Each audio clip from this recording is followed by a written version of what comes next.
అందరికీ నమస్తే. నేను మీ కందిలి రాజేందర్. ఢిల్లీ సీఎం అరవింద్ కేజ్రీవాల్ సంచలన నిర్ణయం తీసుకున్నారు.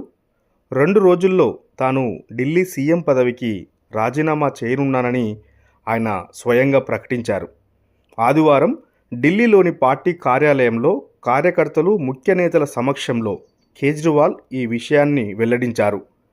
ఢిల్లీ లిక్కర్ కేసులో ఆరోపణలు ఎదుర్కొంటున్న కేజ్రీవాల్ దాదాపు 6 నెలల పాటు జైల్లో గడిపి ఇటీవలే బెయిల్పై విడుదలై బయటకు వచ్చారు.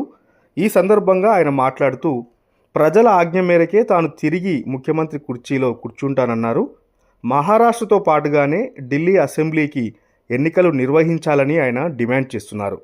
ఎన్నికలు అయ్యే వరకు సీఎం కుర్చీలో ఎవరిని కూర్చోబెడతారనే చర్చ కూడా మొదలైంది. మొత్తంగా కేజ్రీవాల్ రాజీనామా నిర్ణయం ఇప్పుడు దేశవ్యాప్తంగా సంచలనం సృష్టిస్తోంది.